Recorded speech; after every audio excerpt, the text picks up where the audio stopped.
ፈሪሳውያን ሲባሉ ወደ አእምሮአችን የሚመጣው ምንድነው? ግብዞች ወይስ ክፉዎች? ነገር ግን በዘመኑ የነበሩ አይሁዶች ፈሪሳውያንን የሚያዩዋቸው እንደ መንፈሳዊ ጀግኖችና የሕግ ጠባቂዎች ነበር። ዛሬ በታሪክ መጽሐፍና በመጽሐፍ ቅዱስ መካከል ተደብቆ የቆየውን ብዙዎቻችን ያልተረዳነውን የፈሪሳውያንን እውነተኛ ማንነት እንፈትሻለን። ሰላም ጤና ይስጥልኝ። እንኳን ወደ ወንጌል ሚዲያ በደህና መጣችሁ። ዛሬ የምንመለከተው በታሪክ ውስጥ ስማቸው በክፉም በደጉም የሚነሳውን ፈሪሳውያንን ነው። ፈሪሳውያን እነማን ነበሩ? ከጌታ ከኢየሱስ ክርስቶስ ጋር የነበራቸው ግጭት መነሻው ምን ነበር? በእርግጥስ እኛ እንደምናስበው ሁሉም መጥፎ ነበሩ? በዚህ ቪዲዮ ውስጥ ስለ ፈሪሳውያን አመጣጥ፣ ስለ ትምህርታቸውና በወቅቱ በነበረው ማህበረሰብ ውስጥ ስለነበራቸው ከፍተኛ ተጽዕኖ በዝርዝር እንመለከታለን። እስከ መጨረሻው አብራችሁን ቆዩ። ከወደዳችሁት ላይክ አድርጉ። ለወንጌል ሚዲያ አዲስ ከሆናችሁ ሰብስክራይብ እያደረጋችሁ ቤተሰብ ሁኑ። ፈሪሳዊ የሚለው ቃል የመጣው ፐሩሽም ከሚለው የዕብራይስጥ ቃል ሲሆን ትርጉሙም የተለዩ ወይም የተለዩት ማለት ነው። ይህ ስያሜ የተሰጣቸው ከህዝቡ ወይም ከሌሎች ቡድኖች ተለይተው ለሕጉ ወይም ለኦሪት እጅግ በጣም ጥንቃቄ ስለነበራቸው ነው። ፈሪሳውያን በድንገት የተፈጠሩ ሳይሆን በታሪክ ግፊቶች ምክንያት የመጡ ናቸው። አመጣጣቸው በሁለት ዋና ዋና ደረጃዎች ይከፈላሉ። አንደኛ፣ የሐሲድም ንቅናቄ ከክርስቶስ ልደት በፊት በሁለተኛው ክፍለ ዘመን አካባቢ የግሪክ ባህል በአይሁድ እምነት ላይ ተጽዕኖ ማሳደር ጀመረ። በዚህ ወቅት ሐሲድም ወይም ቅዱሳን ታማኞች የሚባሉ አይሁዳውያን ባህላቸውና እምነታቸው አይበረዝ የሚል ተቃውሞ ጀመሩ። ፈሪሳውያን የዚህ ንቅናቄ ቀጥተኛ ተተኪዎች ናቸው። ሁለተኛ፣ ከአስማውያን ጋር የነበራቸው ግጭት። አይሁድ ከግሪኮች ነፃ ከወጡ በኋላ አስማውያን የሚባሉ ነገስታት መሪ ሆኑ። ነገር ግን እነዚህ ነገስታት የፖለቲካ ስልጣንንና የክህነትን ስልጣን በአንድ ላይ መያዛቸው እንዲሁም ለግሪክ ባህል ቦታ መስጠታቸው ፈሪሳውያንን አስቆጣቸው። በዚህ ምክንያት ፈሪሳውያን እንደ ተቃዋሚ ቡድን ጎልተው ወጡ። ፈሪሳውያን በወቅቱ በነበሩት ሌሎች ቡድኖች ለምሳሌ በሰዶቃውያን የማይታወቁባቸው ልዩ ባህሪያት ነበራቸው። ፈሪሳውያን ሙሴ በሲና ተራራ በጽሑፍ ከተቀበለው ሕግ በተጨማሪ ከትውልድ ወደ ትውልድ በቃል የሚተላለፍ ሕግ አለ ብለው ያምኑ ነበር። ይህ የአባቶች ወግ ሕጉን በዝርዝር ለመተርጎም ይረዳናል ብለው ያስቡ ነበር። ቤተ መቅደሱ በሀብታሞችና በካህናቱ ወይም በሰዶቃውያን ቁጥጥር ስር ስለነበር ፈሪሳውያን ትኩረታቸውን ተራው ሕዝብ በሚሰበሰብበት ምኩራብ ላይ ያደረጉ። ይህም በሕዝቡ ዘንድ እጅግ ተወዳጅና ተሰሚ እንዲሆኑ አደረጋቸው። ፈሪሳውያን ለካህናት ብቻ የታዘዙትን የንጽህናና የአመጋገብ ስርዓቶች ተራው ሕዝብም እንዲፈጽማቸው ይገፋፉ ነበር። ይህ ቅድስና ለሁሉም ነው የሚል አቋም ነበራቸው። ፈሪሳውያን ከሰዶቃውያን ጋር በጽኑ የሚቃረኑባቸው ነጥቦች ነበራቸው። ፈሪሳውያን ሰው ከሞተ በኋላ ይነሳል ብለው በጽኑ ያምናሉ። መላእክትና መናፍስት እንዳሉም ይቀበላሉ። ሰዶቃውያን ግን አያምኑም። እግዚአብሔር ሁሉንም ነገር እንደሚገዛ ቢያምኑም ሰው ግን የራሱ ነፃ ምርጫ እንዳለው ያስተምራሉ። ፈሪሳውያን በሕዝቡ ዘንድ እንደ ሕዝብ ጠባቂ ይታዩ ነበር። ምንም እንኳ ዛሬ ፈሪሳዊ የሚለው ቃል መጥፎ ትርጉም ቢኖረውም በወቅቱ ግን አንድ ሰው ፈሪሳዊ ነኝ ሲል ከፍተኛ ግብረ ገብነትና ለሃይማኖቱ ቀናሂ መሆኑን መግለጹ ነበር። በ70 ዓመተ ምህረት የኢየሩሳሌም ቤተ መቅደስ በሮማውያን ሲጠፋ እንደ ሰዶቃውያን ያሉ ቡድኖች አብረው ጠፉ። ፈሪሳውያን ግን ቤተ መቅደስ ባይኖርም ሃይማኖቱን በምኩራብና በሕግ ትምህርት ለማስቀጠል ስለቻሉ የዛሬው ረቢኒክ አይሁድ መሰረት ለመሆን በቅተዋል። ፈሪሳውያን ለሕግ ያላቸው አመለካከት እጅግ ጥብቅና ዝርዝር ነበር። 5ቱን የሙሴ መጻሕፍት እንደ ቀጥተኛ የእግዚአብሔር ቃል ይቀበላሉ። የቃል ሕግ ለፈሪሳውያን ልዩ መታወቂያ ነው። ሙሴ በሲና ተራራ በጽሑፉ ካሰፈረው ሕግ በተጨማሪ ሕጉን እንዴት መተግበር እንዳለብን የሚያብራራ የቃል ሕግ ተሰጥቶናል ብለው ያምናሉ። ለምሳሌ ኦሪት በሰንበት ስራ አትስራ ይላል። የቃሉ ሕግ ግን ስራ የሚባሉት ዝርዝር ድርጊቶች የትኞቹ ናቸው የሚለውን በዝርዝር እስከ 39 የሚደርሱ ዋና ዋና የሥራ አይነቶችን ይተነትናል። የአባቶች ወግ እነዚህ ሕጎች ከትውልድ ወደ ትውልድ ሲቀባበሏቸው የመጡና ከጽሑፉ ኦሪት እኩል ስልጣን ያላቸው ናቸው ብለው ያምናሉ። ኢየሱስ ክርስቶስም የሰውን ስርዓት የእግዚአብሔር ሕግ አስመስላችሁ ታስተምራላችሁ ብሎ በጽኑ የገሰጻቸው በዚህ ነጥብ ላይ ነው። ፈሪሳውያን በነገረ መለኮት ረገድ ከአሁኑ ክርስትና ጋር የሚቀራረቡ እምነቶች ነበራቸው። ሰው ከሞተ በኋላ በስጋ እንደሚነሳና የዘላለም ሕይወት እንዳለ በጽኑ ያምናሉ። ሰዶቃውያን ግን ይህንን አይቀበሉም ነበር። ፈሪሳውያን መላእክት የእግዚአብሔር መልእክተኞች ሆነው በሰው ሕይወት ውስጥ ጣልቃ እንደሚገቡና መናፍስትም እንዳሉ ያምናሉ። ፈሪሳውያን ሚዛናዊ አቋም ነበራቸው። ሁሉም ነገር በእግዚአብሔር የታወቀ ነው፣ ነገር ግን ሰው የራሱ ምርጫ አለው የሚል እምነት ነበራቸው። እስራኤልን ከሮማውያን ቀንበር ነፃ የሚያወጣና በዳዊት ዙፋን ላይ የሚነግስ መሲህ እንደሚመጣ በጉጉት ይጠባበቁ ነበር። ፈሪሳውያን ቅድስና ለካህናት ብቻ ሳይሆን ለሕዝቡ ሁሉ ነው ብለው ስለሚያምኑ ስርዓቶችን በጥብቅ ይፈጽሙ ነበር። አንደኛ፣ የአመጋገብና የንጽህና ሕግ። ምግብ ከመብላታቸው በፊት እጃቸውን በስርዓት መታጠብ፣ ዕቃቸውን ማጽዳትና የተከለከሉ ምግቦችን አለመብላት።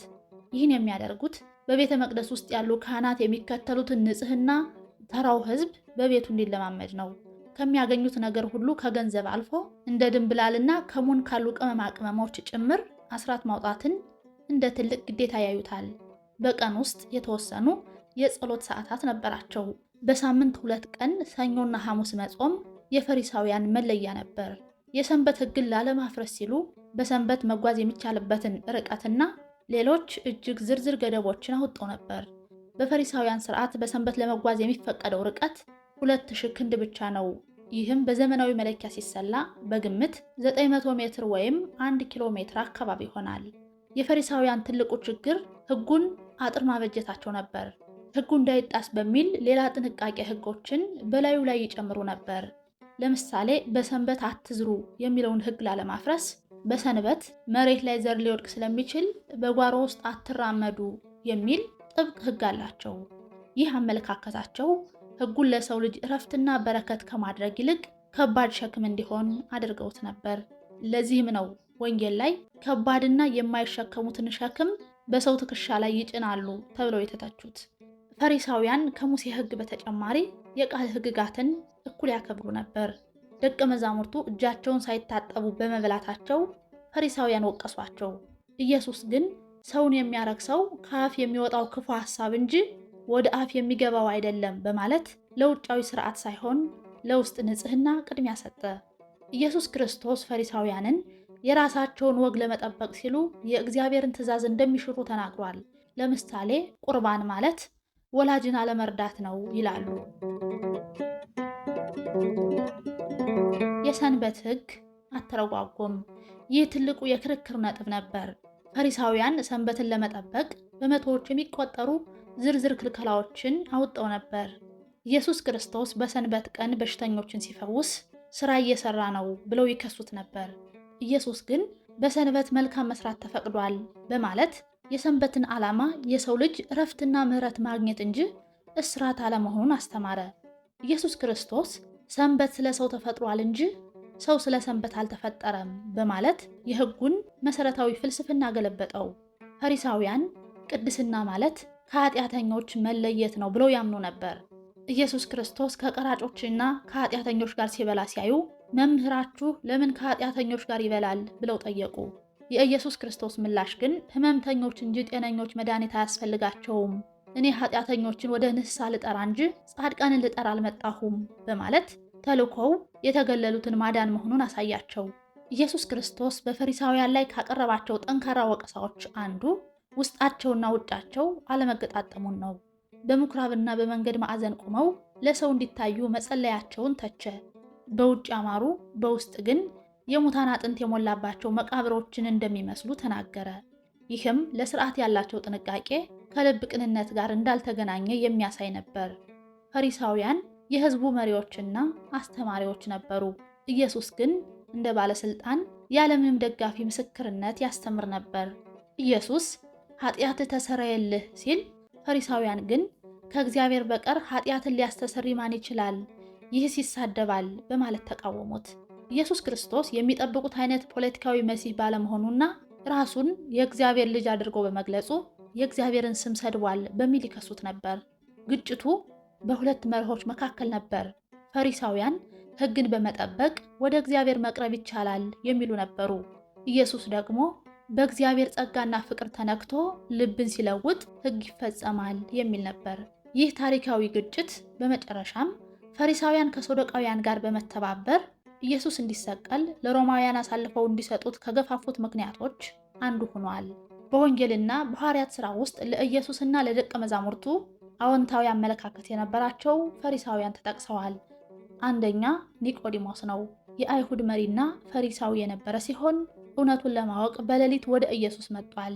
በኋላም በሸንጎ ፊት ለኢየሱስ ተከራክሯል።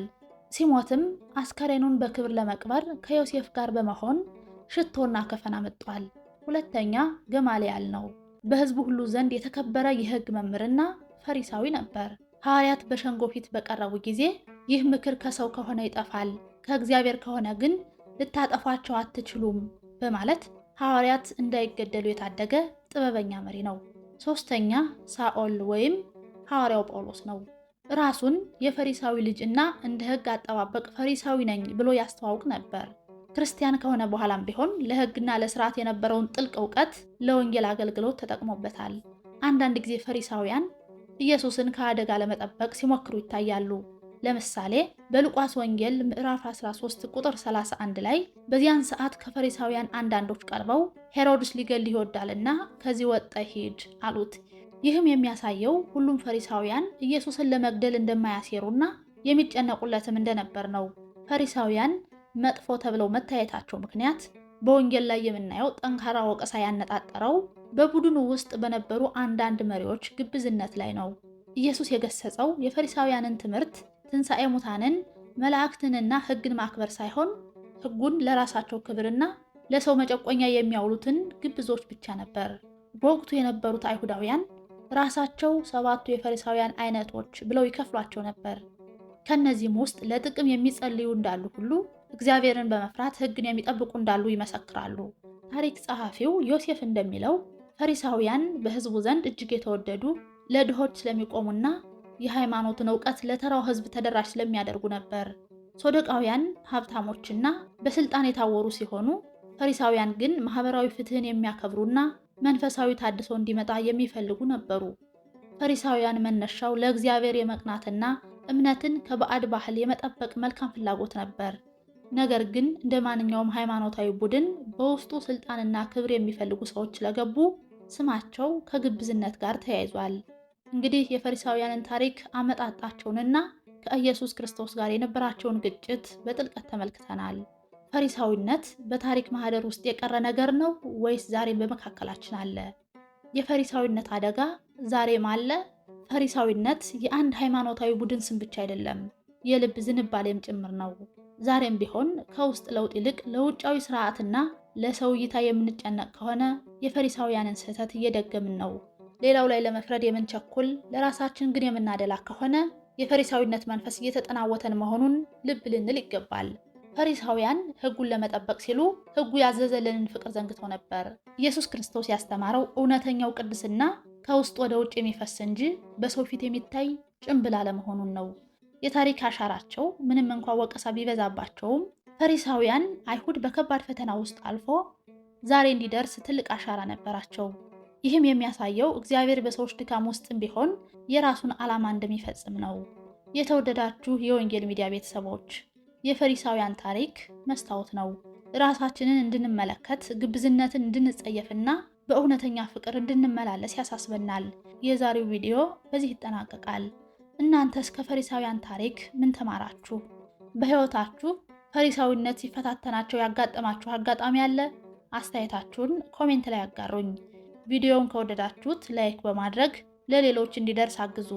ለቻናላችን አዲስ የሆናችሁ ደግሞ እንዲህ ያሉ ታሪካዊና መንፈሳዊ ትንታኔዎች እንዲደርሳችሁ ሰብስክራይብ ማድረጋችሁን አትርሱ። በሚቀጥለው ቪዲዮ በሌላ ርዕስ እስክንገናኝ ቸር ሰንብቱ።